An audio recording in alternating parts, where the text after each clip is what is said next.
يا أهلا وسهلا فيكم. اليوم إن شاء الله راح نتكلم عن أساس النقلة. وفي أساس النقلة يوجد النقلة الانتقالية والنقلة الواعدة. شوفوا معاي هذه النقلة. هذه نقلة انتقالية. ليش؟ لأن تبدو للوهلة الأولى ضعيفة، ما لها معنى، ولكنها نقلة خادعة. إذا قال له كش ميتة، يقول له أكل، مجبور يأكل هالحجر. بعد هذه النقلة وين ما يأكل ويسوق.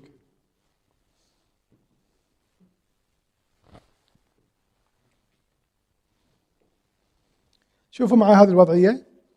طبعا الخصم عنده دامتين وزود حجر، يقول لك كش كش.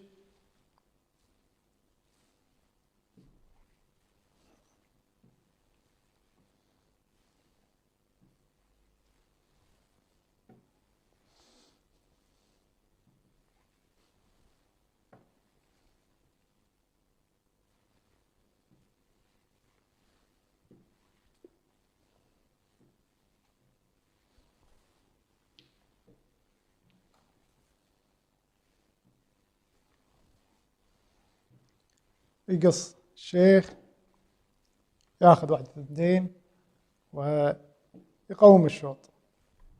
شوف معي هذه الوضعية. قال لك كش. طبعا هذه النقلة نقلة خادعة. أغرت الأسود بطلب كش، بعدها ينتهز الأبيض الفرصة المتاحة ويحقق التعادل بهذه النقلة.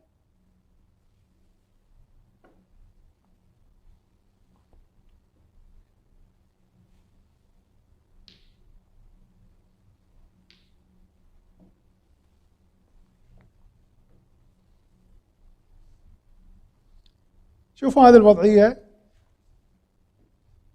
قال لك ايش؟ طبعا ما يقدر يهني، خلاص ينحبسون. يلعب هذه، يروح فيها الكش، ينقل هالنقلة. الحين عند الأصفر فوز.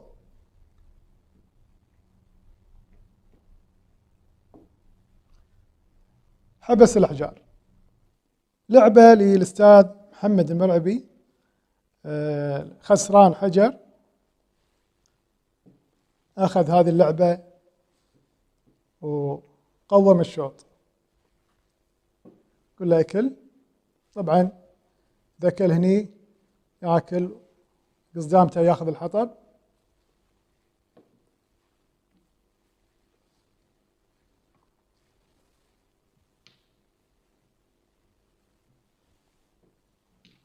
والوضع حكم التعادل. وضعية للأستاذ محمد داعوق. قال لك ايش؟ قل له أكل.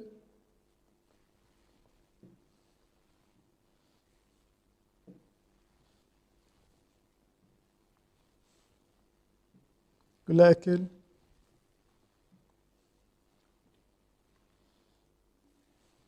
كش.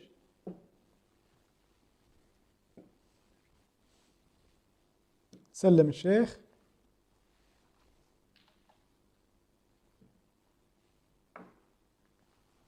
وانتهى الشوط لصالح الأصفر.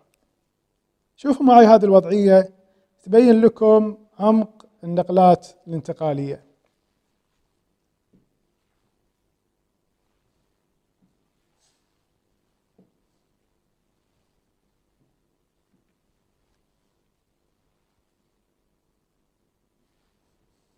كش.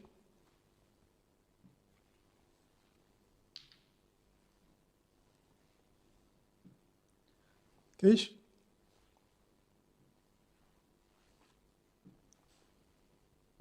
يلا أكل وأكل.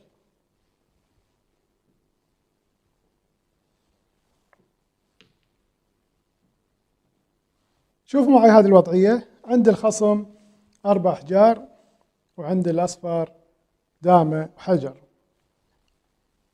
قال دامة، لازم الأصفر يلعب أفضل النقل عشان يفوز.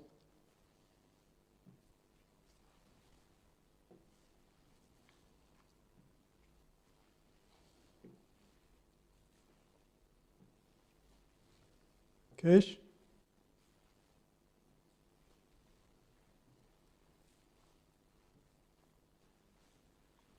كش.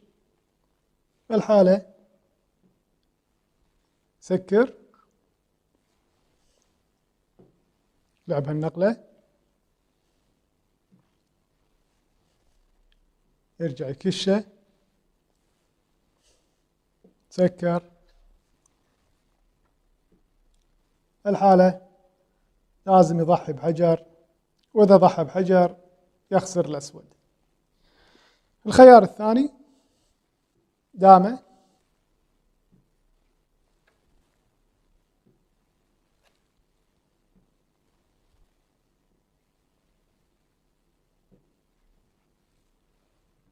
كش،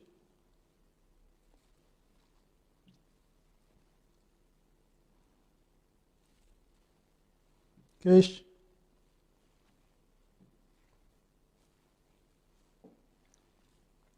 طبعا إذا فتح يسلم الدامة وياخذ الحطب. الخيار الثالث دامة،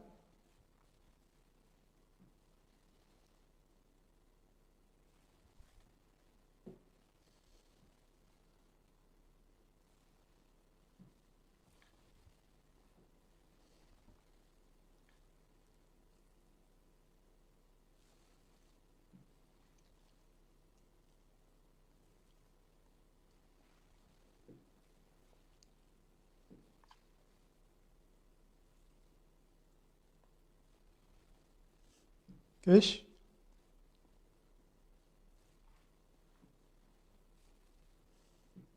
أيضا كش،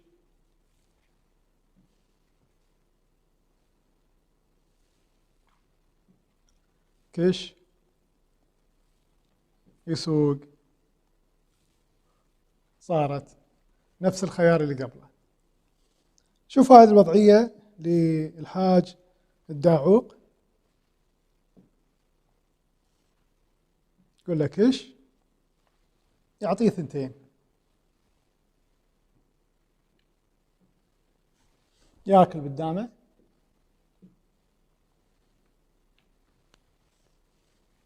ياكل الخصم بدامته، ياكل 3، ياكل وحدة، يقول شيخ. شوف معي الوضعية للأستاذ محمد المرعبي، خصم عنده دامتين وحجر، والأصفر عنده دامة وحجرين. شوف شلون يجيب التعادل. دامة، قال لك ايش، نقل هذه النقلة،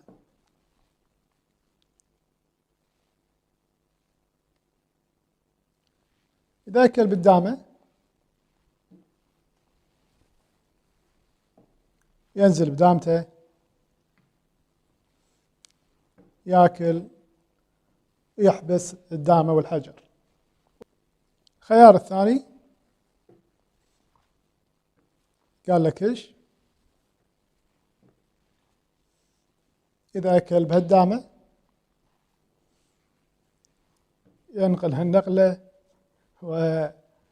وربط الحطب، والوضع قايم طبعا. هالوضعية شوفوا معاي شلون يفوز الأصفر، عنده دامة وحجر مقابل 3 أحجار. يقول لك ايش،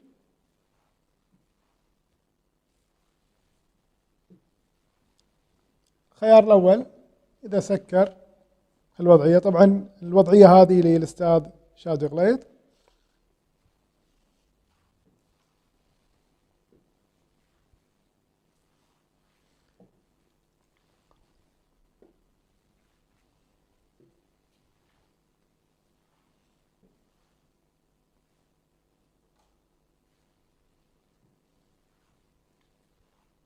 قال دامه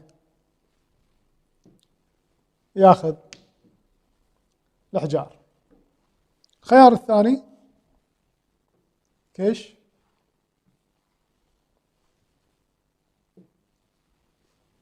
إذا سكر بهالطريقة ينقل هالنقلة ويستسلم الأسود. الخيار الثالث كش 2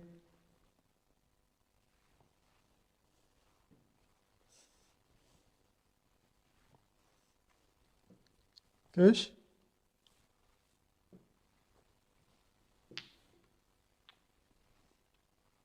قال فوق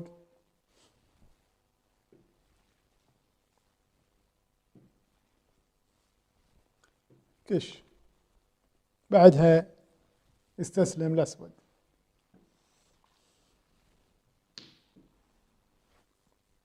طبعا إذا قال له كش ما يسوق على أساس لا يلحقها كش قاي. سقط بالشيخ انعبر، طبعا هذه خلاص رايحة وين ما يكش يسد بالشيخ. هذه الوضعية من اللعب القديم. قال دامه ساق يعطي واحدة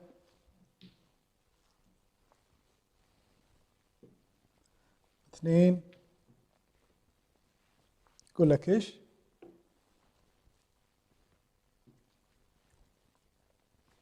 ينزل على هالحجر كش ينزل عليها مرة ثانية كش حكم. شوفوا معي هذه الوضعية شلون الأصفر ياخذ قايم أمام 3 أحجار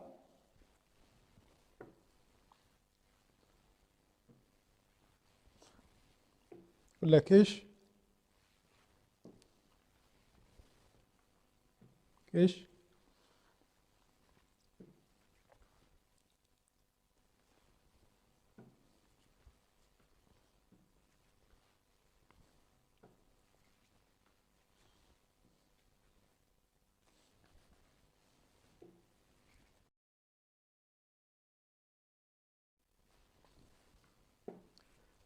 مجبور يسوق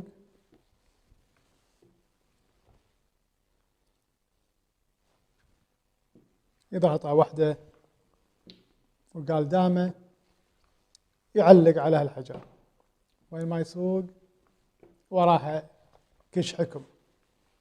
وفي حال كشه ساق ورجع بدال لا يعطي واحدة مثلا نعب هالنقلة كش وين ما يروح كش ويقوم الشوط. شوف معي هذه الوضعية شلون الدامتين قومت الشوط أمام دامة حجرين.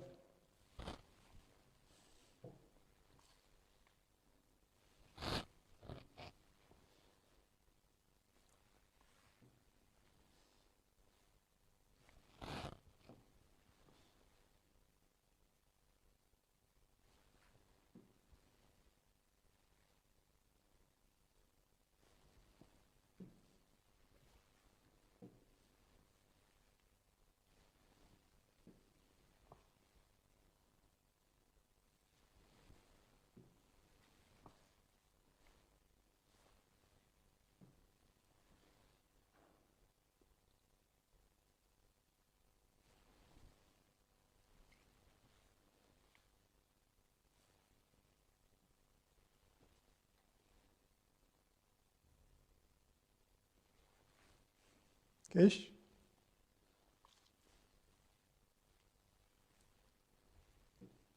بعد هذه النقلة لا يملك الأسود أي ترجيح، وفي حال نقل الأسود هذه النقلة راح يقول لك إيش. طبعا إذا فتح يقص شيخه والوضع قائم.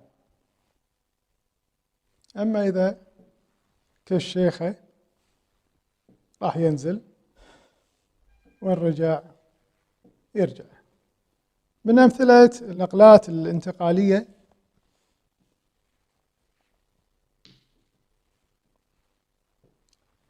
بس قفلهم. إذا الخصم عنده دامة وحجر وعندك دامة وحجرين، شلون تاخذ الشوط؟ وعندك النقلة تسوق. طبعا ما يقدر ينزل بهالحجر وكش، راح تاخذها. ما يقدر يقول لك كش، يقول لك مثلا كش 2 على أساس إن سكرت راح يقدر يسوق. بالحالة عندك نقل تفوز فيه، قول أكل كش، بس انتهى الشغل. أما يروح بالزاوية الشيخة ويصير عندك دامة وحجر مقابل دامة، وإذا فتح تعطيه واحدة ب2، وإذا سكر بالشيخ تعطيه واحدة ب2. إذا كان عند الخصم دامة وحجر وأنت عندك دامتين، شلون تفوز بهذه الوضعية؟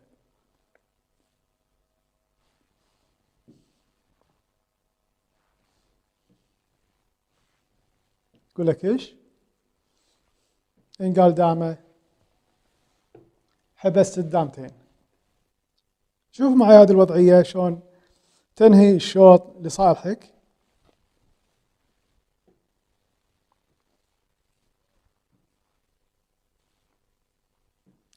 اكل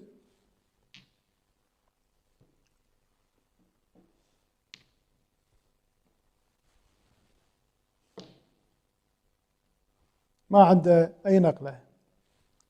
شوف معي هذه الوضعية، الأسود عنده دامتين، هذه دامة وهذه دامة، هذه حجر، والأصفر عنده دامة واحدة. شوف شلون يفوز بهالحالة. قول أكل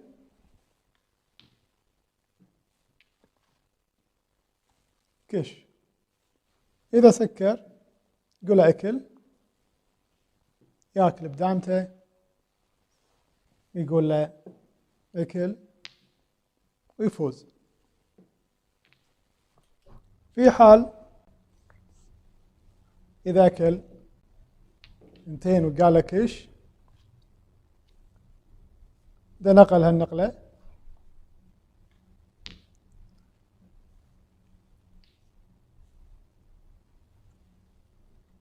كش، يستسلم الأسود. هذه الوضعية دامة مقابل 3 أحجار. شوف شلون يقوم الشوط. قال لك إيش؟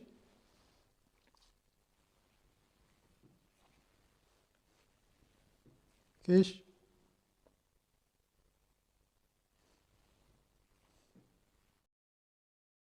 كيش وراها، نسكر كيش هذه وراها.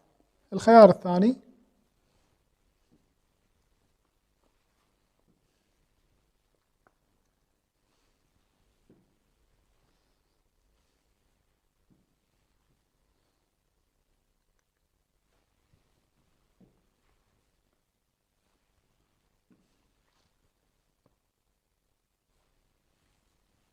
كيش ساق كيش وراها، وين ما يروح وراها والوضع قايم. في هذه الوضعية الخصم عنده دامة وحجر مقابل دامة وحجرين، قل أكل.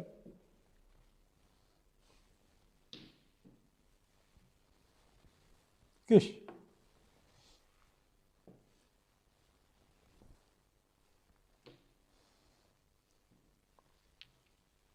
ويربح الأصفر. بهذه الوضعية الأصفر عنده دامة والأسود عنده دامة وحجر.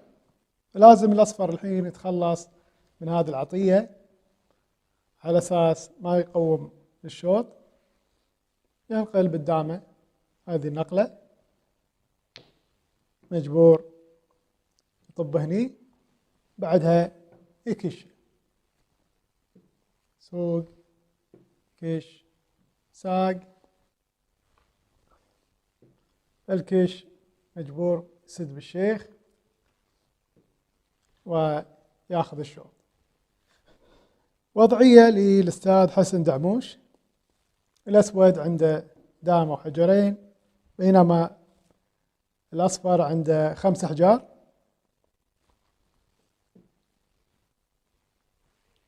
نقل هالنقلة على أساس يعطيه كله أكل. مجبور الأسود يتبع الزود، يأكل 1 2 3 4 وياخذ 2 ويقوم بالشوط. وضعية للأستاذ شادي شيخ عند الخصم، طالب منه كيش 3، قال له أكل هني مثلا. هذا الخيار الأول، قول دامه،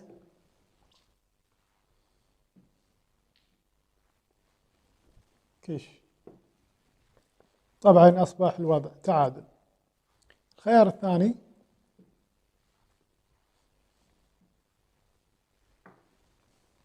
دامه، أيضا كش. وضعية للأستاذ شادي،